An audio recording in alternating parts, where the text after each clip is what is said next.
Obrigado pela presença, obrigado aqui para a Valéria, nossa intérprete, o Fernando, que vai dividir com ela.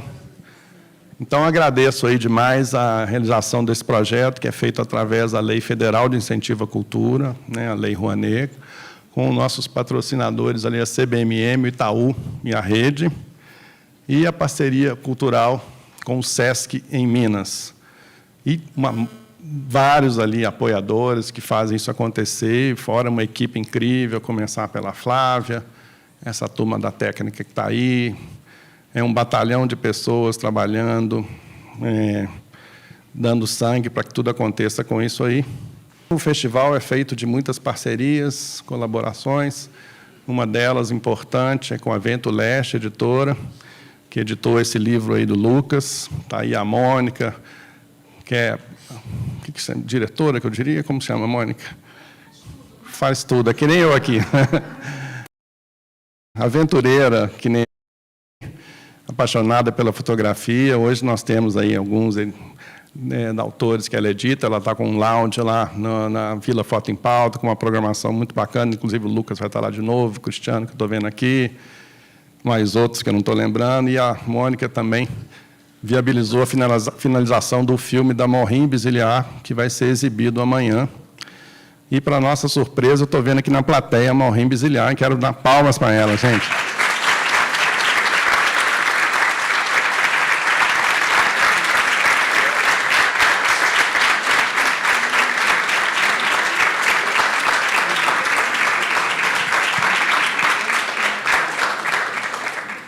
Não é pouca emoção esse festival, não, gente. Haja coração, já comecei a ficar meio abalado aqui. Bom, nós vamos convidar o Lucas para vir ao palco, por favor. Lucas, que vai falar dessas utopias fotográficas, novas verdades e a desmaterialização da fotografia. É uma publicação que ele fez. Mostra o livro para nós aí, por favor. Que está lá na Vento Leste. Um livro muito bacana, uma exposição também que tinha sido feita já há alguns anos. Quando foi aquela exposição que eu fui lá? Tem uns 3 anos. Daqui a pouco ele conta. O fotógrafo propõe uma reflexão sobre a evolução da produção de imagens, desde suas origens até o atual emprego da inteligência artificial. Ou seja, totalmente dentro do que está rolando na cabeça de todo mundo, questões fundamentais, além de ter ligação também com o tema do festival, que é a Terra, né? Onde ele faz essas paisagens meio subjetivas, inventadas, não sei qual adjetivo falar. São questões cruciais, como confiar no que vemos, ainda mais, como podemos utilizar essas ferramentas para manifestar nossas aspirações visuais. O Lucas é formado em fotografia e desenho industrial, foi produtor executivo de projetos fotográficos, comerciais, editoriais e culturais. Viveu um período em Nova York, trabalhou como diretor de arte. Em 2010, idealizou a Photo Spot, que é uma galeria pioneira no Brasil em democratizar o acesso à fotografia e fomentou o interesse pela produção fotográfica nacional, oferecendo obras em plataforma online. Como autor, tem 8 livros, fotolivros publicados, muitos deles premiados internacionalmente. Seu trabalho já foi apresentado em diversas exposições, festivais, ao redor do mundo, como Estados Unidos, Paris, Suíça, Tóquio, Madrid, Singapura. Atua também como coordenador editorial para terceiros e possui mais de 30 títulos produzidos nesse formato. No início da pandemia do Covid-19, idealizou o projeto Quarentena Books, que é uma iniciativa que foi incrível, a gente teve o prazer de fazer uma live sobre isso. Projeto que juntava de forma remota 8 fotógrafos, 8 designers que criaram livros e que foram impressos e vendidos em e-commerce durante a quarentena. Pessoal, boa tarde. Bom, antes de tudo, aliás, obrigado por vocês estarem aqui, obrigado ao festival, à cidade e todos os envolvidos a fazer isso acontecer. Falar de fotografia é um prazer. E eu acredito muito na difusão da informação e na troca de experiências. Então, eu realmente estou muito contente de estar aqui. O processo de montar uma apresentação, falar de um tema, é engraçado porque eu vou contar para vocês que esse processo ele fechou um ciclo hoje de manhã. A gente estava no lounge da Vento Leste, tem uma pessoa que está ajudando a gente lá, que é o Cris, e ele me perguntou, me conta do livro, né? E aí eu expliquei um pouco do livro. Essa apresentação é para falar do livro, mas eu quero contar o processo para chegar até essas imagens. E em certo momento com essa conversa, eu expliquei para ele, olha, os lugares que estão lá, então, eles não existem. E aí ele me falou, não, eles existem, eu estou vendo aí no livro. Aí eu falei, nossa, essa é a introdução da palestra. Eu quero apresentar um ponto de reflexão. Eu quero nada que está dito, que vai ser dito aqui, não é uma aula de nada, não é um ponto de vista. Foi um processo que aconteceu comigo e que eu quero apresentar para ser questionado mesmo. Então, também conversei com o Eugênio e falei, se alguém quiser me interromper, vocês fiquem à vontade. Se quiserem fazer pergunta durante a palestra, não me incomoda nada, pelo contrário, eu acho que enriquece. Então, quando a gente fala de fotografia, a gente fala de representação. Ela é uma ferramenta de representação. Então, a gente olha lá atrás, né, por volta de 1500, 1554, Leonardo da Vinci descobriu o princípio da câmara escura.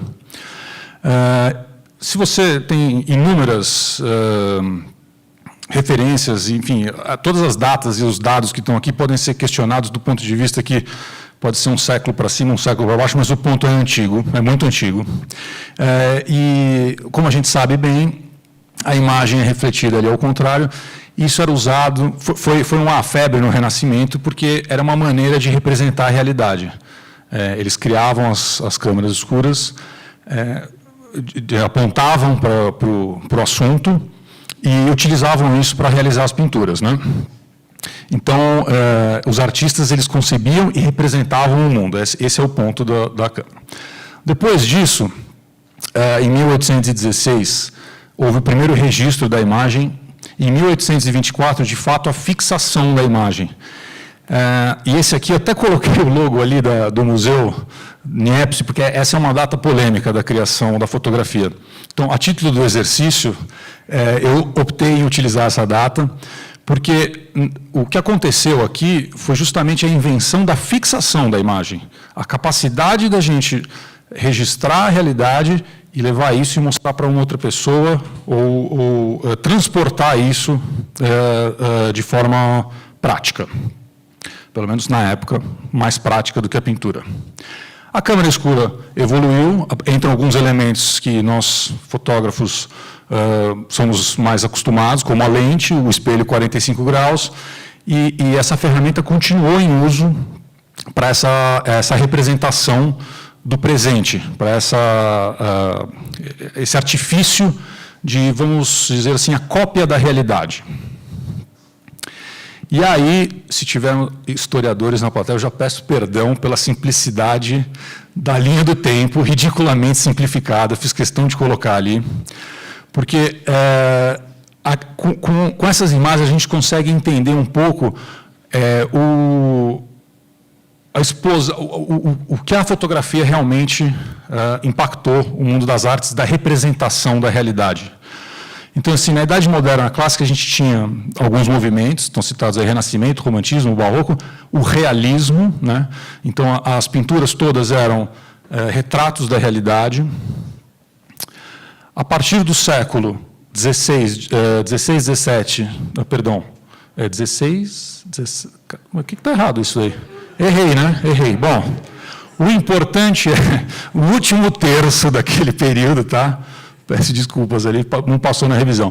1816, onde tem a fixação da imagem, os pintores se sentiram livres, e aí eles podiam explorar técnicas deles e falaram assim, eu não vou mais perder meu tempo representando a realidade, porque esses caras estão fotografando.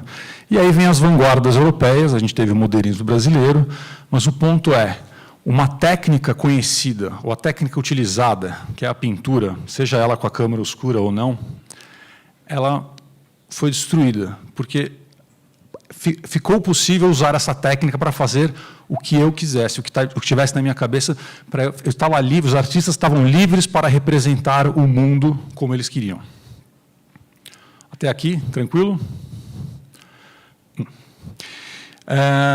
Só voltar uma coisa. Eu coloquei ali, né, o cinema também, que foi no finalzinho ali, porque foi justamente a evolução dessa representação, dessa fixação de imagem, né? E aí se pensou em vou fixar várias imagens em sequência e foi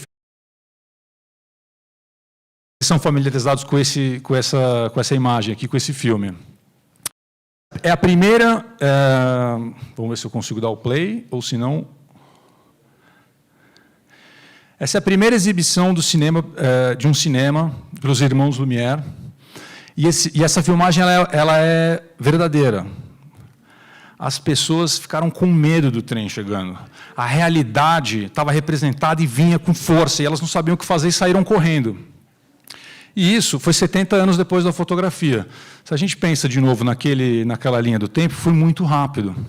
E mais rápido do que isso, só 7 anos depois que os irmãos Lumière assustaram todo mundo com essa realidade chegando, o Georges já fez os filmes fantasiosos. Ele fez Eita, eu vou apanhar um pouco até... Vamos lá. Esse é um trechinho, tá? O filme é bem mais comprido. Mas 7 anos depois, ele já... Opa, espera aí, outra representação da realidade? Não, eu vou inventar a minha realidade. Então, ele foi para a Lua, ele imaginou a Lua dele e começou... Vamos pensar que isso daqui é o pai do cinema que a gente assiste hoje, tá certo? Do que a gente gosta de ver, os super-heróis e os dinossauros que nos... Então, eu coloco isso porque para mostrar esses saltos, quanto tempo demora para essas transformações acontecerem. Então, voltando um pouquinho aqui para a nossa fotografia, né? Aqui são 2 estudiosos, filósofos, que eu tomo cuidado de colocar isso, porque a informação não foi que um disse ou o outro disse, são estudos dos 2 juntos, um que menciona o outro, então esse é o jeito chique de dizer que eu não sei exatamente quem falou. Então, ele diz o seguinte, a relação entre a fotografia e o assunto pode ser simplificada de 3 formas. Né? A fotografia como espelho do real, né, reproduz fielmente o que é retratado. E o que está em laranja aqui é uma reflexão minha. Eu pergunto, é fotojornalismo que a gente está falando aqui? Será que é isso que ele está me entendendo? A outra opção é como transformação do real, pois a fotografia é uma representação subjetiva que pode alterar a percepção do real. Aí eu falei, pô, será que ele está falando aqui da manipulação, do Photoshop, né, aquele ajustezinho que a gente dá para a foto ficar mais legal? Como o traço do real, onde a fotografia se torna um roteiro que remete ao assunto. Essa foi um pouco mais difícil de interpretar, mas eu interpretei como arte, querendo dizer assim, será que isso aqui justamente é a liberdade? É o roteiro, o que eu quero passar, eu vou usar a fotografia para isso? Então, de novo, para a gente ter uma baliza na nossa reflexão aqui, eu peguei essas três citações. Então, falando de realidade, essa é uma fotografia de 1945, no final da guerra, mostrando que Paris tinha sido libertada pelos americanos, fica evidente pelo grande monumento francês ao fundo. Mas aí eu me questionei, e se essa fotografia fosse assim? Ela reproduz fielmente o que é retratado? Ela produz fielmente. São os soldados em marcha. Mas eu comecei a refletir, será que no ato mais simples da fotografia, que é o nosso enquadramento, o momento que a gente aponta a câmera, será que a gente já não está usufruindo desse poder de contar uma mentira? Né? A fotografia, isso eu já falei algumas vezes, a fotografia ela é tida como um documento da verdade. Mas será que o peso não é o mesmo para a mentira? Será que ela também não serve como um documento de mentira? Então, comecei a pensar nessa questão do enquadramento. Me aprofundei um pouco nessa história da Segunda Guerra, que é um assunto que me interessa. Essa é uma imagem conhecida, tem uma história enorme sobre ela, 2 dias depois que Hitler se suicidou. E ela tem uma polêmica, essa fotografia. Esse soldado que está aqui à esquerda, durante muito tempo foi discutido se essa imagem era encenada, se tinha sido produzida especialmente, etc. Mas o fato é que esse soldado aqui, ele está com 2 relógios. E a imagem que foi divulgada além de, evidentemente, eles terem tornado ela mais dramática, com luz, um dos relógios foi removido. E por que isso foi feito? No final da guerra, muitos soldados mortos, era comum um soldado roubar o outro, mexia nos bolsos e pegava o relógio. Só que no exército soviético, isso era punido com morte. Não se podia roubar. Então, quando eles tiraram a foto ou ensaiaram a foto, ficou esse erro, esse pequeno... deixaram passar isso. Então, precisou ser manipulada, porque senão esse herói aí teria que ser morto. Mas, para a gente sair para um assunto um pouco mais leve, e muito antes disso, 1856, ou seja, menos de 50 anos depois da invenção da fotografia, tinha esse fotógrafo, Gustave Le Gray, que ninguém entendia como é que as imagens dele conseguiam congelar a água e dar resolução nas nuvens. Por quê? Nessa época, as exposições, para você registrar uma paisagem, aquela exposição acontecia em mais de 20 minutos. E em 20 minutos, a água mexia e as nuvens passavam. Então, ninguém entendia como isso era feito. E esse fotógrafo ele morreu e nunca revelou a técnica dele. Mas depois, estudos concluíram que ele, justamente, de uma certa forma, fazia exatamente o que eu fiz no meu trabalho Utopia. Ele pegava um pedaço de uma foto e juntava com outra. Porque, como vocês podem ver, é o mesmo céu.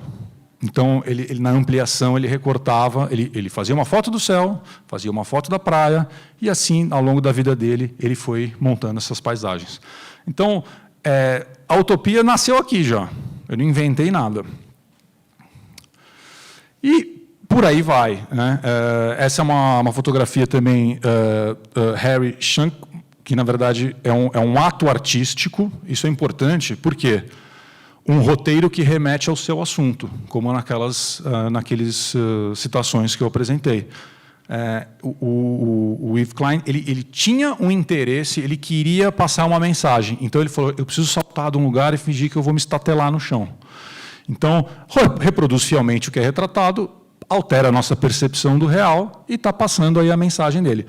Hoje em dia, olhando... a gente já está mais treinado, a gente já consegue perceber que eram duas imagens.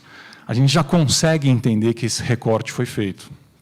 Hoje em dia, esse tipo de recorte a gente faz no telefone, mas a gente tem que dar o crédito para a história e de como essas coisas vão acontecendo. E não precisava ser algo plausível.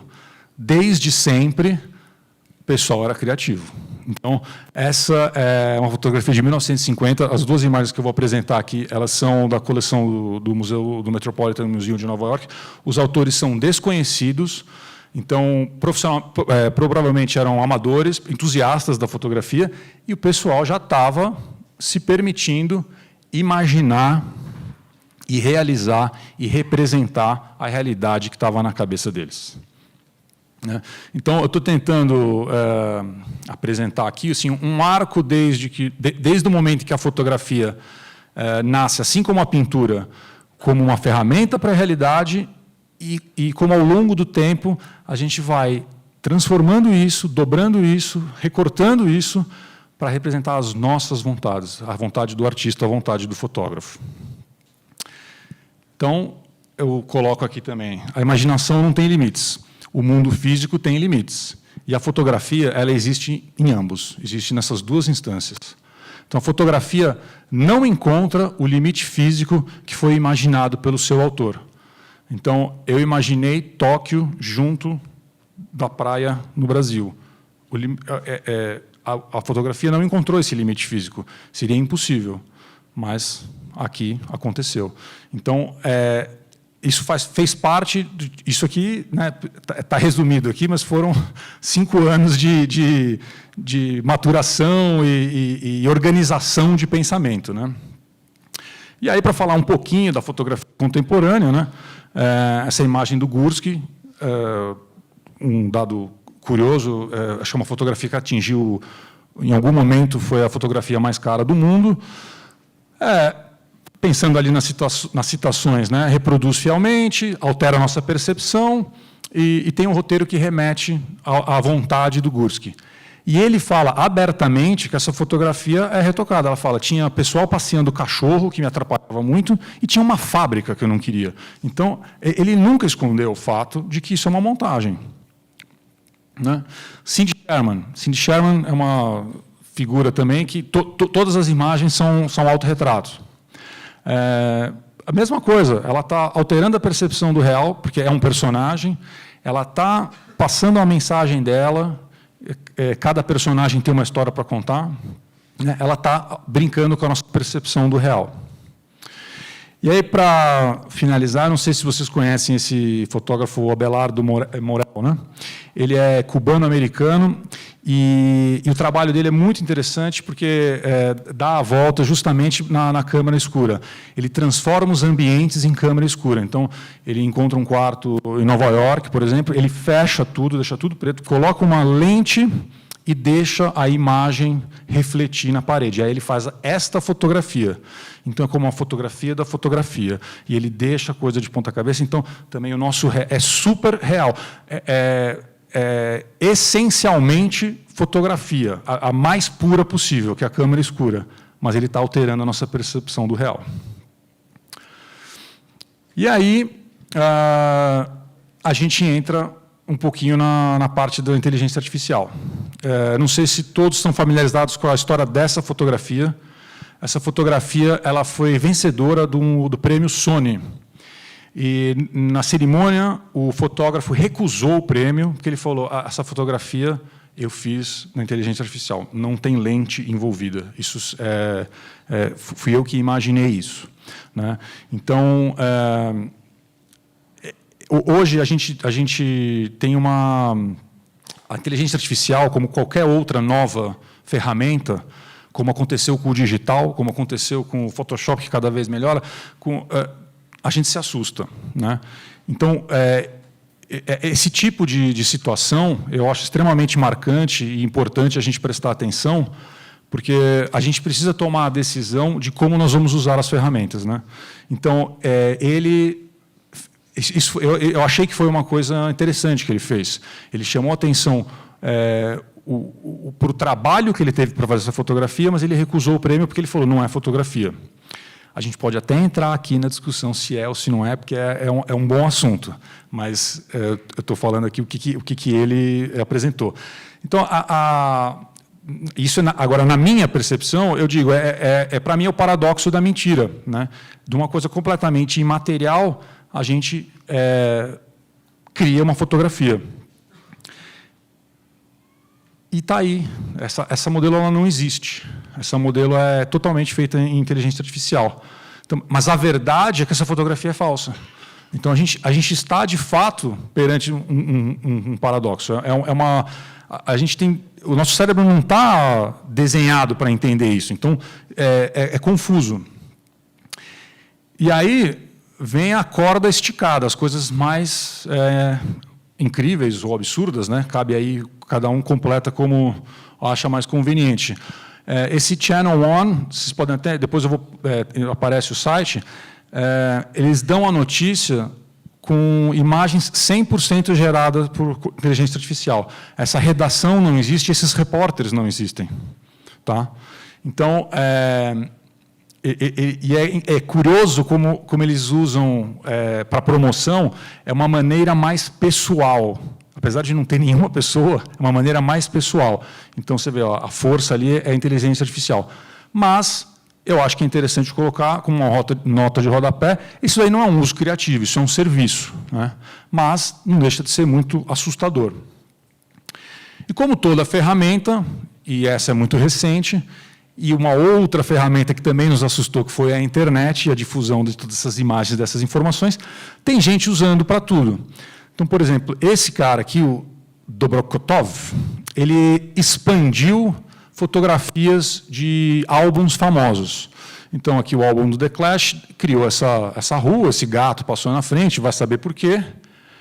Mas, como toda ferramenta, o revés é igualmente valioso, porque ele colocou uma imagem do Metallica com esse cemitério, que, para a inteligência artificial, virou um bolo.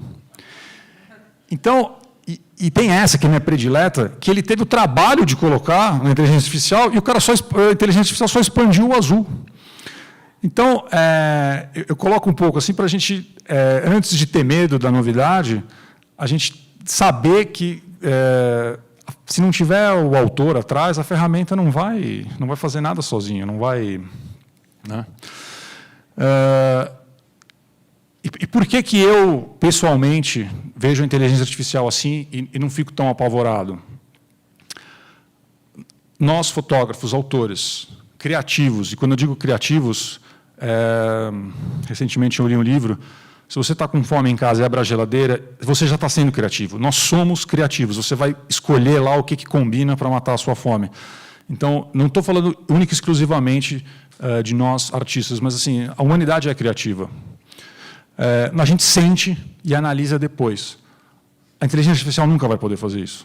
Eles sempre vão analisar. É dado, dado e dado, e processo, e processamento de dado, né? A gente não precisa entender as coisas para apreciar. Quem já se emociona... A música, eu acho a música uma arte que é difícil de explicar, né? Elas são ondas, né, que a gente escuta e a gente se emociona, lembra de alguma coisa. Não tem como um computador fazer isso. O computador precisa de um dado para saber que aquela música é emocionante, né? E a gente cria fotografias aqui, no caso, que é o nosso assunto, mas nós criamos o que nós somos, né? Então,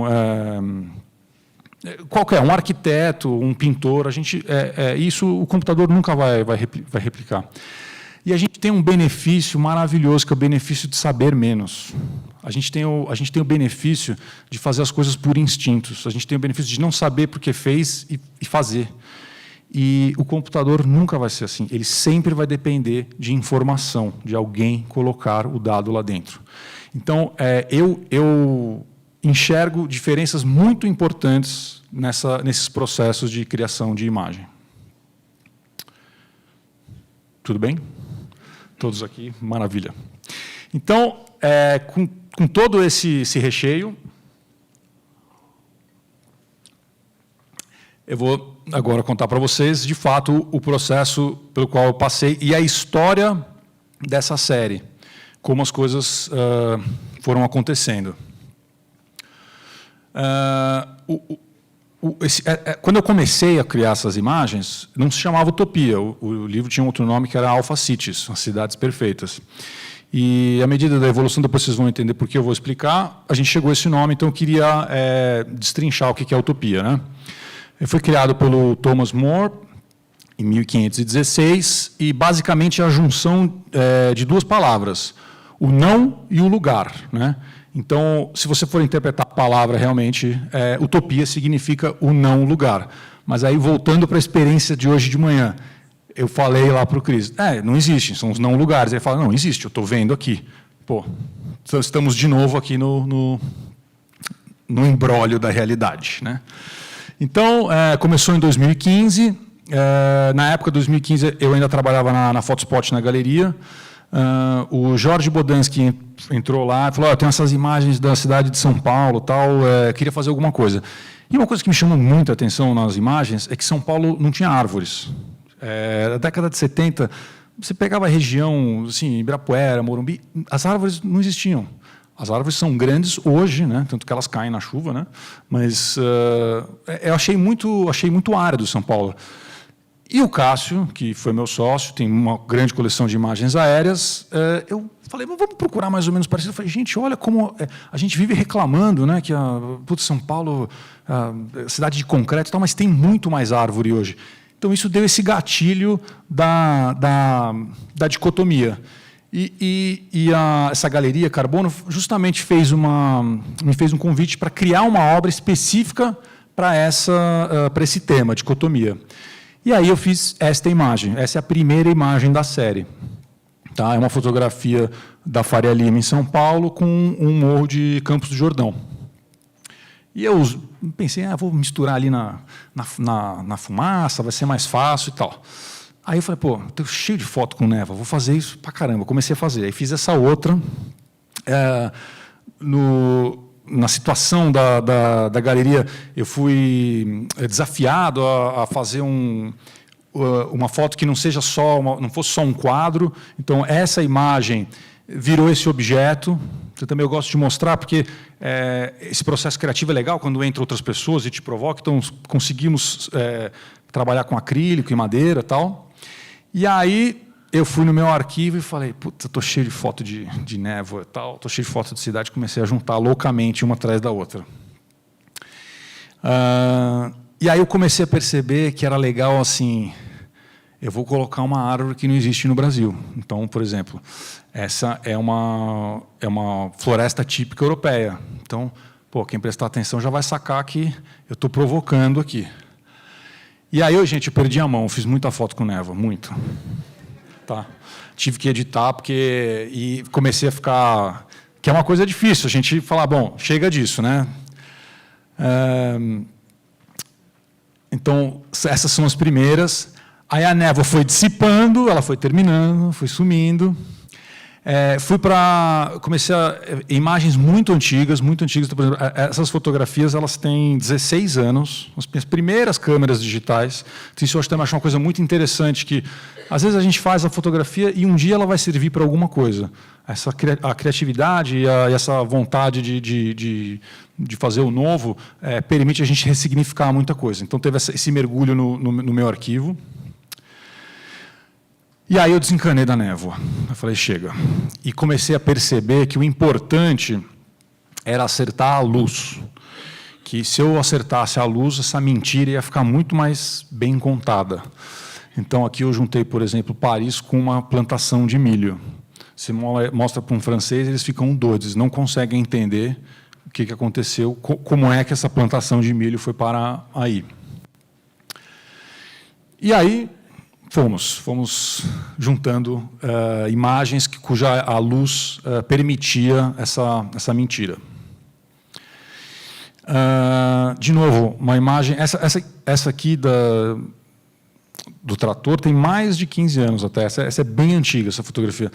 E durante o processo de fazer as imagens, antes de pensar em livro, antes de pensar em exposição... eu sou muito colaborativo, eu gosto de testar, então eu vou mostrando para as pessoas e tal. E aí eu mostrei para uma pessoa que me falou assim, nossa, Lucas, eu não sabia que você já fotografava na época da construção do Jockey Club de São Paulo. Eu falei, não, tudo bem, estou ficando velho, mas calma lá, né? O Jockey Club, né? Mas eu achei genial, porque eu falei, pô, missão cumprida, a mentira, ela comprou na hora, né? Ela falou, eu falei, não, isso aí é uma montagem e tal. E essa aqui é a mesma coisa. Já levei para uma leitura de portfólio para os americanos, que eles reconhecem. Essa foi engraçada também, porque o cara falou, eu sei de onde você tirou essa foto. Aí eu falei, da onde que eu tirei? Então, me fala.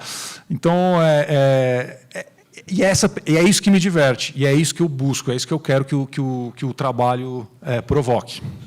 Né? Isso é Praia da Baleia, lá em São Paulo e Nova York. Botei São Paulo na neve também.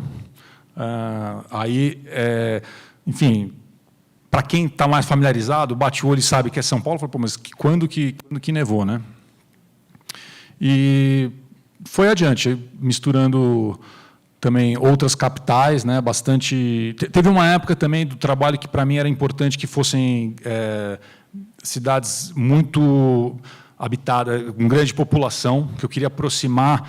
Durante algum tempo também o conceito trabalhou, foi muito trazer a natureza para perto da cidade e tal. Então era importante que fossem grandes cidades, mas depois eu fui também vendo que isso não era uma questão importante, mas fui procurando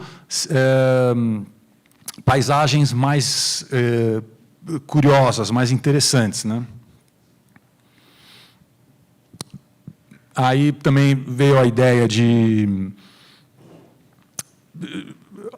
se apropriar um pouco das pequenas, como é que eu vou dizer, eu ia falar florestas de bolso, que é um termo de reflorestamento lá em São Paulo, que os paisagistas utilizam, mas assim, eu falo assim, eu estou aproximando a cidade, mas quais cidades que já tem, né? Então aí essa parte de trás é o Central Park, então, pô, e se o Central Park fosse o resto de uma coisa que a gente não derrubou, né? Então, essa paisagem continuaria para a montanha e tal. Então, assim foi a criação. Aqui também na foto original, você justamente tem um Central Park ali. Aí eu falei, e se fosse tudo, né? Então, ali é floresta amazônica atrás. Depois que eu criei essa imagem, que eu percebi que tinha 2 focos de fumaça, que esse poderia ser onde estava o World Trade Center, mas isso foi inconsciente. E acabou se tornando uma fotografia que eu tenho um pouco mais de dificuldade. Eu não acho que ela... Enfim... 3 anos depois, uma outra galeria me convidou para fazer... essa é a resposta, porque o Eugênio perguntou. Então, foi em 2018 que ele viu a exposição. E aí, no caso, nesse momento, a Roseli Nakagawa ela escreveu um texto para a exposição, e quando ela viu as imagens, ela falou, pô, isso aqui me lembra Cidades Invisíveis, né? Italo Calvino. No livro Cidades Invisíveis, o reino é tão grande que ele contrata as pessoas para irem visitar, e como ele não tem tempo de ver, o cara vai escrevendo e mandando, né, para o imperador Kublai Khan. Ele fala, as cidades é assim, as cidades são assim. Ele descrevia as cidades da cabeça dele. Então ela fez esse paralelo, perdão. Aqui também só para ilustrar um pouquinho como é que foi a exposição. E depois eu continuei fazendo com paisagem. Não estava satisfeito. Eu ainda achava que tinha que criar mais. E aí eu encanei com as pedras, encanei com as rochas.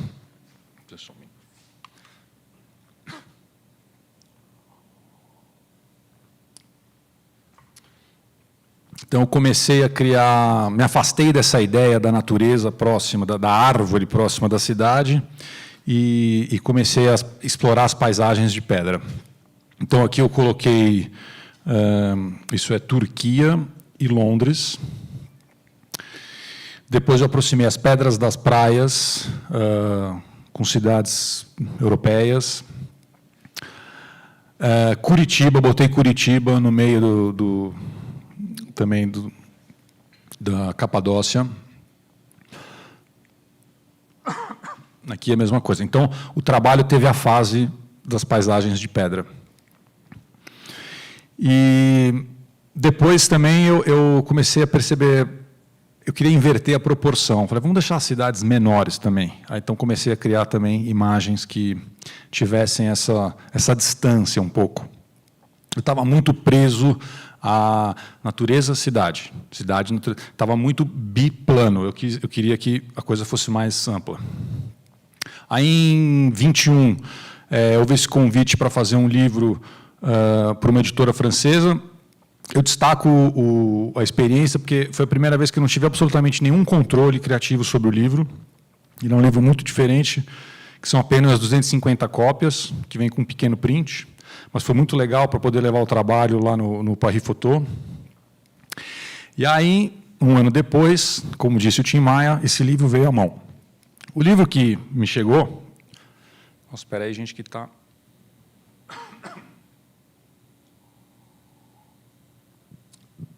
Foi esse livro, Salto no Escuro, do Tuca Vieira. Eu não sei se vocês conhecem o Tuca. O Tuca foi fotojornalista há muito tempo. E hoje ele se apresenta como um pesquisador. Ele tem um interesse enorme nas cidades, ele tem um interesse enorme na concentração de população. E ele escreveu esse livro, onde cada capítulo é justamente um ensaio sobre arte e posicionamento, e mapa, e georreferência. E aí eu fiquei doido com o livro, fiquei doido. E até destaco como é interessante um dos capítulos ali, justamente as cidades invisíveis. Então, as coisas foi se amarrando na minha cabeça, foi fazendo sentido. E aí eu mostrei o trabalho para ele. E convidei ele a escrever um texto para esse livro que a gente tem aqui. Foi tão legal, foi tão rico essa troca com ele, que eu brinquei que eu acabei promovendo ele a coordenador editorial, porque realmente eu acho que foi onde o trabalho terminou de amarrar e a coisa toda aconteceu. Mas eu coloco essa imagem aqui, porque esse aqui é o primeiro boneco do livro. Tinha outra fonte, outra cor, outra capa, era outra história. Quando ele entrou no processo, a gente chegou no resultado final, que eu acho que ficou bem mais interessante, realmente evoluiu muito, né? Então, tem um pouco aí da hora que a gente foi imprimir, que é sempre uma hora feliz, é uma delícia. E os 2 livros que eu mostrei aqui, a gente decidiu fazer 2 capas, tá? Por isso que eu até coloquei ali, né, opções gráficas, tal. Eu gosto muito no processo do livro explorar tudo que os parceiros têm para oferecer. Então, era possível fazer 2 capas, a gente achou que seria interessante. Como o Eugênio falou, eu coloquei aqui, eu queria, para quem se interessar, continuar essa conversa. Eu brinco que é sempre legal quando as pessoas saem com mais perguntas do que respostas de uma fala. Então, amanhã, no mesmo horário, às 4 horas, vamos estar lá no lounge da Vento Leste para continuar essa verdades e mentiras, essas conversas. Vou mostrar para vocês aqui um filminho que nós fizemos. Não foi. Acho que eu vou pedir para você essa daí.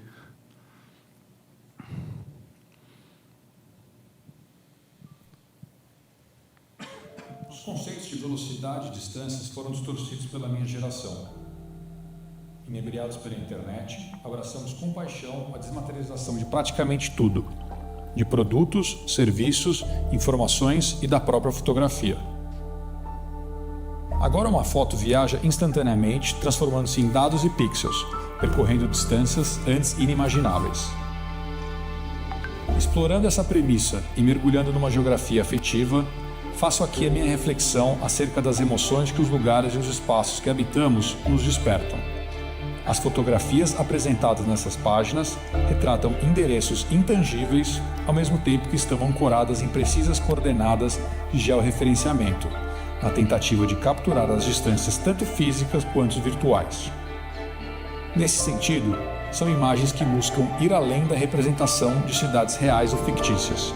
Interesso-me, sobretudo, pelos espaços simbólicos, que ressaltam a importância das experiências pessoais, das memórias, da história e do mecanismo que evidenciam os vínculos emocionais entre o indivíduo e seu ambiente. Que o livro Utopia não seja apenas um testemunho dessa era da desmaterialização, mas que sirva também como catalisador de novas jornadas.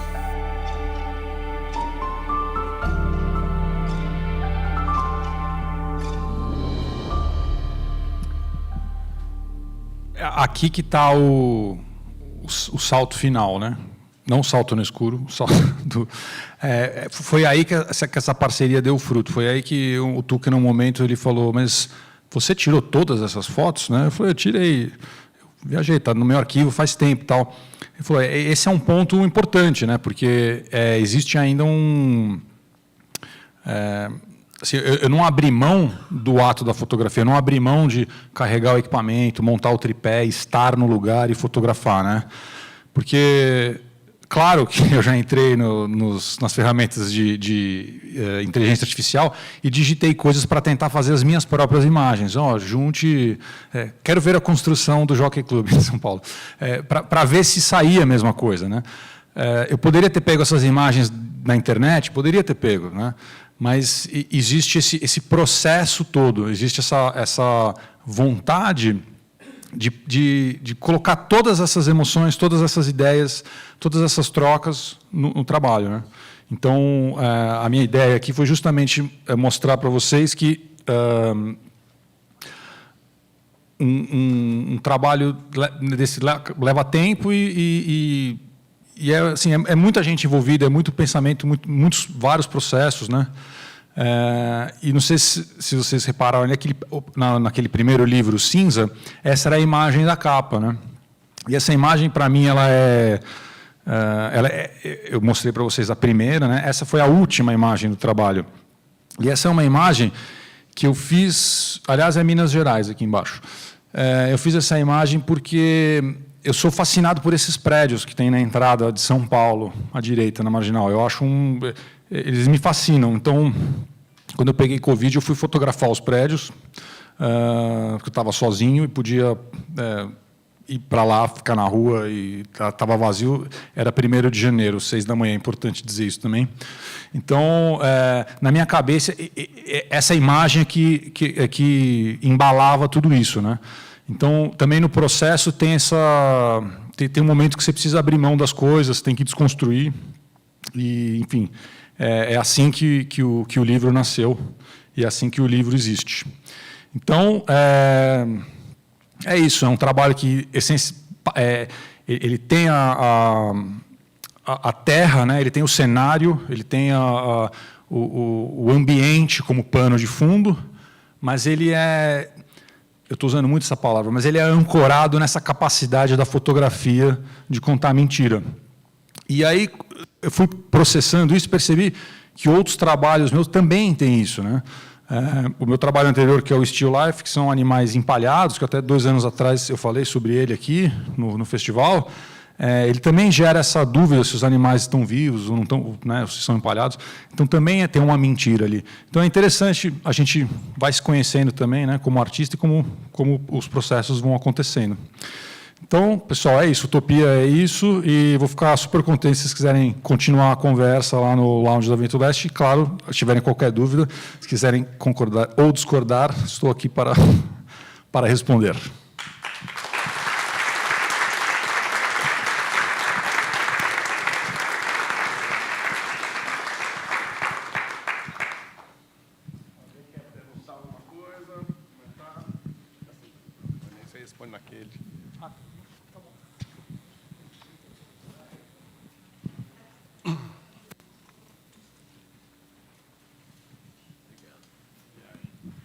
Lucas, grande Lucas, acompanha esse trabalho maravilhoso aí.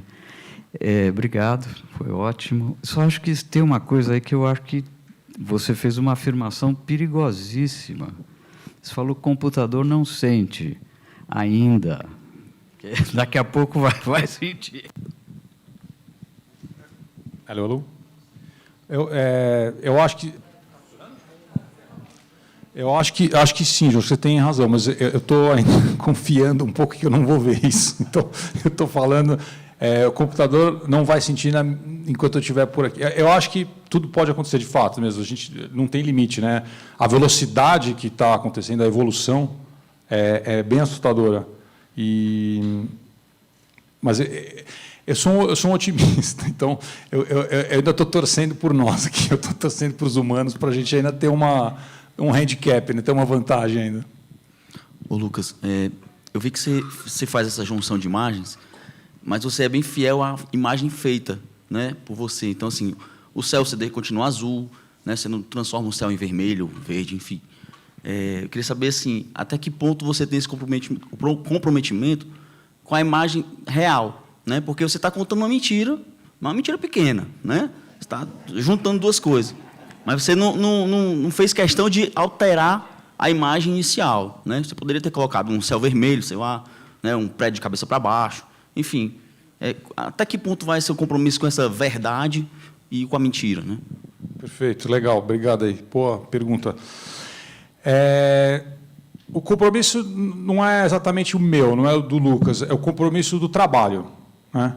Então, esse processo, você encontra uma frequência, você encontra uma faixa de atuação.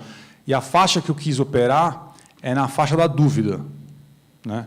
Então, para mim, o legal é acharem que era a construção do jockey. Para mim, o legal é o americano achar que sabe de onde ele fez.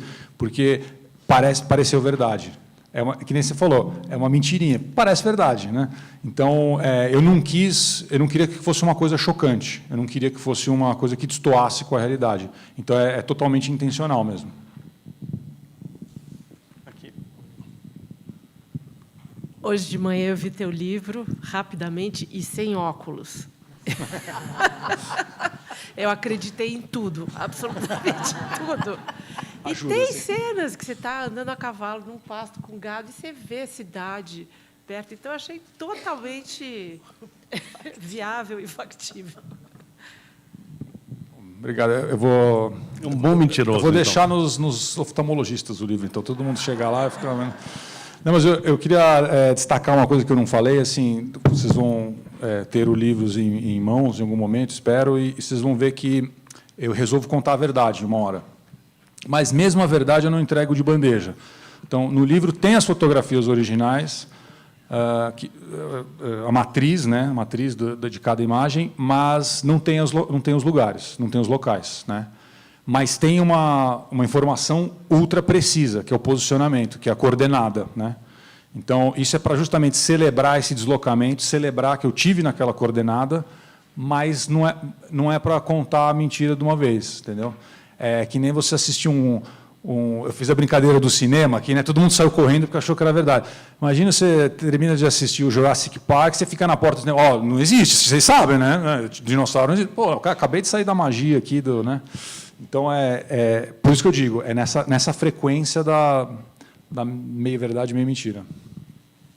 Ô, Lucas, parabéns, cara, achei seu trabalho belíssimo, esteticamente e conceitualmente é fantástico. Mas uma coisa que eu acho interessante é o seguinte, falar que a fotografia é mentira, para mim, é pleonasmo. Porque a fotografia sempre foi mentira. Desde que ela surgiu, só da gente conceber do tridimensional para o bi, como a gente vê, o que você escolhe de recorte, não tem nada de verdade. Então, eu acho que a gente tem que brincar com a mentira, mesmo que ela sempre foi, né? Eu acho isso legal. E eu fico pensando também assim, o que é verdade, né? Então, a gente tem uma retina que permite ver de determinado modo. Mas o que a gente vê é a verdade? Porque a águia vê diferente da gente, né? O outro bicho vê diferente. Então, assim, o que é de fato verdade, e a gente faz uma tentativa de reprodução pela câmera de algo que a gente acha que é aquilo. A gente nem, até a própria verdade que a gente considera, nem temos certeza se ela é desse jeito.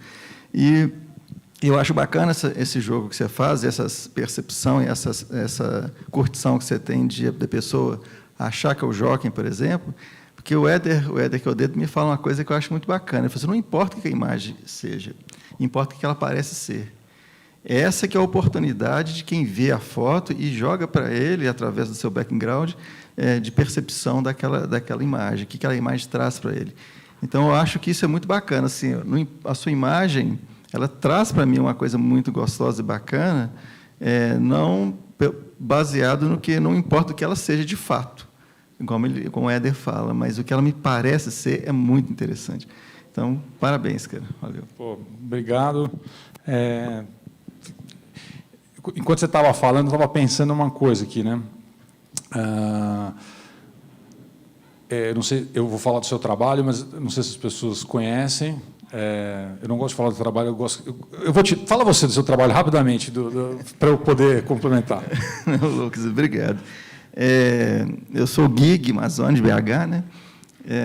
Eu tive a honra de estar junto no Conrado Festa, o Lucas, o Fabiano aqui do lado, né? E eu. Esse ano de 2023.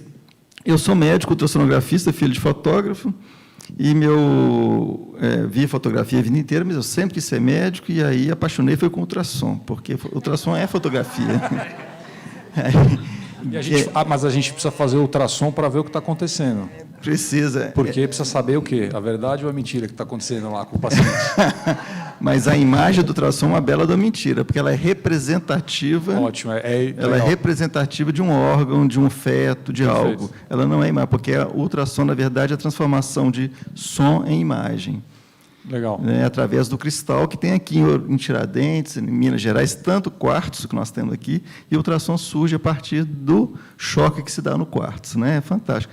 Então, eu sou apaixonado por fotografia desde que eu nasci, e sou apaixonado por medicina, eu fiz a fusão da fotografia com a ultrassonografia e uso a imagem do ultrassom, né, com o meu aparelho de ultrassom, que eu uso como médico até hoje, com um pincel no meu próprio corpo e faço autorretratos, que são as imagens, e traduzo a imagem que é invisível e inaudível através de uma apresentação artística, né? Porque o ultrassom, além de ser invisível e inaudível, mas ele existe. E aí eu entro, mais uma vez, com a retina. Eu não vejo o ultrassom que está aqui nessa sala aqui agora, mas ele está aí. Então, obrigado. Achei legal você falar por conta disso, porque eu entendi a sua fala, eu queria que as pessoas entendessem dessa mesma maneira, porque é exatamente nessa área que a gente trabalha. E quando eu digo a gente, não estou falando artista e fotógrafo, estou falando todos nós, né? Nós estamos o tempo todo, todo dia, toda hora, interpretando as nossas verdades. Algumas pessoas encontram uma maneira de contar as verdades que acreditam, outras estão dispostas a ouvir as verdades dos outros, né? Outras não, e assim vai. Então, eu acho que é como a gente capta tudo isso, né? A coisa que está no ar, como que a gente transforma isso no que a gente acredita, como a gente representa isso, né? Então, acho que é esse que é o barato aqui dessa mentira que é legal contar, né? Eu concordo, acho lindo. Parabéns.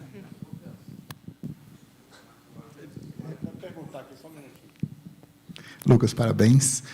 Conheci seu trabalho ano passado, lá com a Mônica, e dei uma olhada bem assim profunda no seu livro. E agora você citou, em um dos slides aqui, você projetou uma imagem de uma jovem oriental criada por inteligência artificial. E tinha uma frase que você colocou, se não me engano, era assim... essa é uma fotografia falsa, essa é uma fotografia... Era alguma coisa assim. Não, a verdade é que essa fotografia é falsa. A verdade é que essa fotografia é falsa. Como é que você interpreta isso?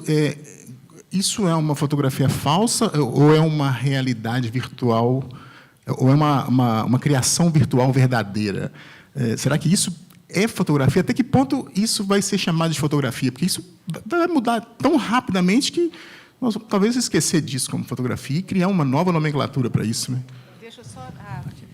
Complementando um pouquinho dessa posição aqui do Cris, eu também fiquei muito impressionada quando você botou que a fotografia é falsa, e eu acho que a gente vai resolver isso muito mais dentro da semântica.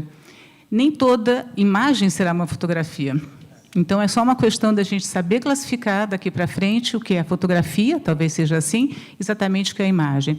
E já que eu estou vendo que o Eugênio está querendo acabar já com a festa, eu queria só deixar, primeiro, agradecer o Lucas pela honra, né, de ter esse livro lançado pela Vento Leste, minha pequena e barulhenta editora, e deixar claro que o Lucas, na verdade, ele é um mentiroso low profile, porque ele esqueceu de avisar que amanhã, às 16 horas, além dessa conversa que a gente pode ter até de forma mais casual e tudo, tem o lançamento do livro dele, com um coquetel lá no nosso lounge, então estão todos convidados amanhã, já que ele não faz isso, eu faço esse papel. Então, amanhã, às 16 horas, lá no nosso lounge, o lançamento do livro e também uma conversa gostosa com ele. Eu sabia que eu podia contar com você, né? Obrigado. Mas, olha, Cris, deixa eu... bem legal a sua colocação e nossa, assim, a gente dá para fazer um festival inteiro em cima disso, né? Talvez eu tenha cometido um erro aqui de não ter colocado a minha premissa disso aqui. E a minha premissa, não é minha premissa. Eu comecei a perceber que depois dessa polêmica do Sony, os concursos começaram a colocar que eles só aceitavam trabalhos lens-based, baseados em lente. Ou seja, que a luz, de fato, passou por algum lugar. Então, eu gostei disso. Talvez eu mude de opinião lá na frente. Hoje, eu trabalho com essa ideia. A fotografia é quando a luz passa por alguma coisa. Ou o som. mas a luz, no seu processo... Né?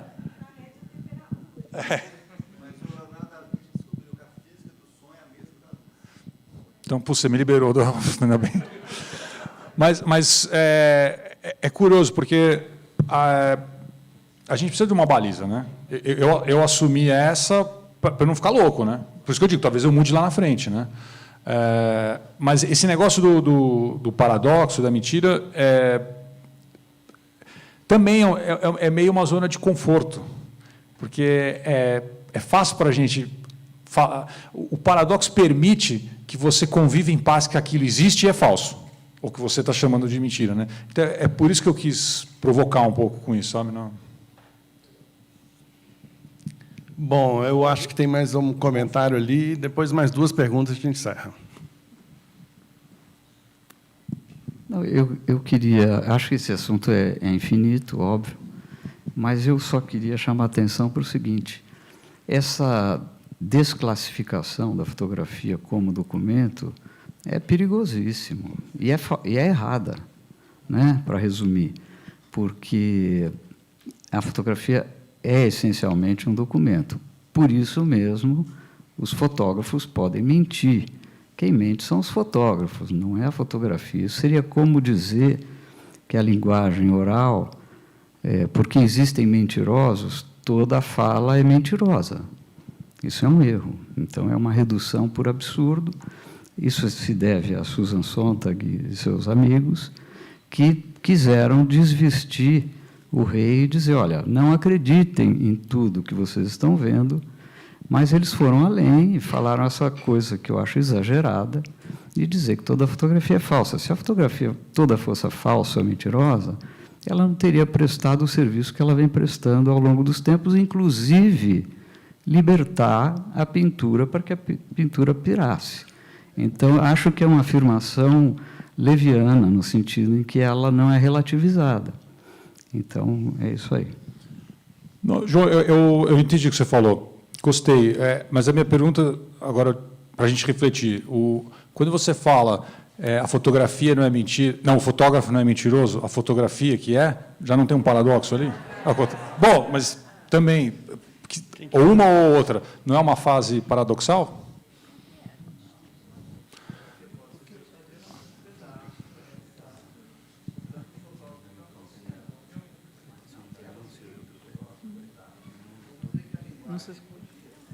Eu entendi o que você falou.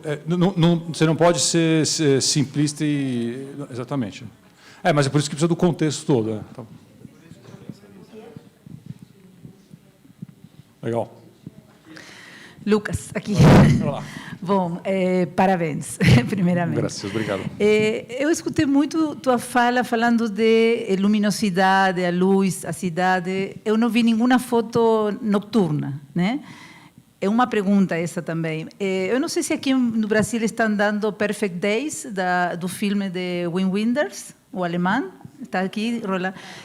Bom, esse filme é muito interessante porque toca muito a coisa dos orientais também, que nós falamos aqui da luminosidade da luz e no Oriente vem mais a escuridão, a sombra, né, dá mais importância. Então tem aí, e tem um texto, Elogio a la sombra, não sei como, bom, elogio a la sombra, se diz em português, não sei como.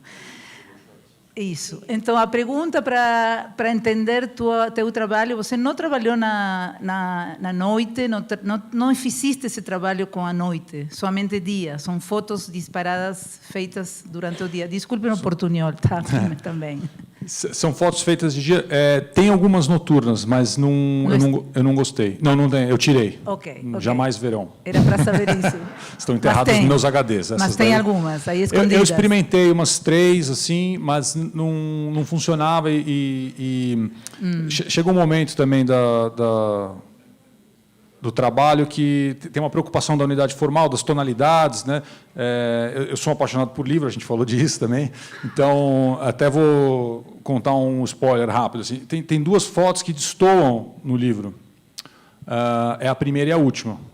Eu fiz questão de deixá-las completamente separadas, então é como se fosse o livro um sanduíche, né? Uma edição sanduíche, vamos dizer assim. Então eu tenho essa preocupação cromática e as fotos noturnas me atrapalharam por causa disso, então eu abandonei, foi uma opção no trabalho. Tá bom, então lê Elogio a la sombra, você vai gostar, porque é interessante essa coisa de Oriente e Ocidente, é muito interessante o teu trabalho em contraposição da essa, depois te falo. Obrigada. No falo portugués, o sea, ¿alguien puede traducirme del español? Ya falaste, hablo en español. Hay mucho énfasis en esta discusión técnica y conceptual de la imagen, si es verdadera, no es verdadera, pero la utopía a la que haces referencia también tiene implícita o explícita una denuncia o una reflexión acerca de la problemática del mundo en el que estamos viviendo, de cómo son las ciudades, de cómo es el campo, de cómo es el territorio. Si querés extender un poco sobre esa utopía también, ¿no? de cómo es un mundo diferente. Acho que vocês estão me ajudando a perceber várias coisas que eu enfim, não abrangi na apresentação, que teriam sido importantes. E a gente está hoje, né, aqui no festival, justamente falando da terra, da serra, né, dessa preservação. O trabalho realmente, a gênese ali foi essa questão de aproximar fisicamente a floresta da cidade. por conta daquelas comparações de São Paulo, que não tinha árvore, eu deixei de falar uma coisa importante. A primeira imagem que eu fiz foi assim, e se nós não tivéssemos derrubado toda a floresta? A floresta estaria à margem da cidade. Não vamos fazer a cidade, deixa a imagem, mas a gente faz a cidade, mas ela para aqui, porque a partir daqui é a floresta. Então, tinha muito essa questão, tem essa questão. No livro, o Tuca também fala sobre isso no texto, né? Mas, como eu disse, no processo, a gente acaba fazendo edições. Que nem eu editei as imagens noturnas, me interessou mais seguir esse caminho da mentira e da verdade, e talvez por isso que a apresentação acabou ficando 90% em torno disso. Mas tem essa reflexão também, ele tem como poderiam ser as paisagens que não são as que a gente vê. Né? Respondi em português ou mais ou menos? Né? Última pergunta. Lucas, é bonito seu nome, viu? Eu queria falar um pouco sobre essa imagem também. E eu não conhecia o seu trabalho, conheci agora. Parabéns, muito bonito. E eu queria botar em discussão até que ponto isso é uma fotografia, porque esse momento que está retratado nessa imagem que está na tela, ele nunca existiu. Nas suas fotos, por mais que sejam, às vezes, 2 ou mais fotos juntas, foram momentos que existiram. E aí você utilizou da tecnologia, da arte, para poder incorporar as duas em uma só. Então, eu queria colocar em discussão até que ponto o computador pode criar a fotografia. Porque, no meu entendimento, a fotografia ela é mais sobre momento do que sobre a visualização pós-clique. Então, assim, eu entendo que a sua arte ela é fotografia, mas essa imagem, por exemplo, para mim é uma boa imagem, pode ser às vezes considerada um outro tipo de arte, dependendo né, porque você precisa de uma complexidade para descrever a imagem para o computador gerar, mas eu entendo que as suas fotos são fotografia e essa imagem não. Eu queria colocar essa discussão. Legal, obrigado. Esse cara, Boris Eldagsen, é um cara muito interessante. Eu sugiro, para quem tiver o interesse, procurar saber dele. Tem entrevistas muito interessantes. Primeiro, assim, ele usou um mecanismo... Eu vou chegar na tua pergunta, tá? Ele usou um mecanismo genial para chamar a atenção, que foi ganhar e recusar o prêmio, né? Na entrevista, ele fala, eu adoro inteligência artificial, por quê? Você pega o currículo dele, ele estudou arte, fotografia, professor, é um cara extremamente culto, uma bagagem enorme. Ele fala, eu finalmente encontrei uma ferramenta que toda a minha bagagem, tudo que eu sei fazer, tudo que eu conheço de luz, de história, de estilo, eu escrevo e o computador me mostra. Né? Por que eu estou te falando isso? E até para a gente não entrar nas afirmações perigosas, que eu concordo, eu acho que tem que olhar como ferramenta. Tem que olhar como ferramenta. Então, a ferramenta aqui criou o momento. A ferramenta que você vê, essa imagem, ela está num período, ela tem uma emoção, ela tem. Então, ele soube utilizar essa ferramenta para criar isso, né? Eu utilizei outras. A ferramenta que eu utilizo, e por conta desse discurso que eu estou fazendo aqui, passa pela materialidade. A dele não passou, né? Eu acho que eu não tenho a resposta para a sua pergunta, mas eu acho que o interessante seria olhar como ferramenta, que isso talvez vai liberar a gente para interpretar. E eu acho que o João usou uma palavra legal, o documento, né? A gente também olhar para as coisas como documento, porque o fato de eu estar mostrando isso aqui agora já virou um documento, né? Já virou uma peça importante da história da fotografia, porque a gente está no Festival de Fotografia. Então, acho que essa maleabilidade, essa distância, essa abertura assim, do pensamento é o que vai contribuir. Sei que eu não respondi, mas...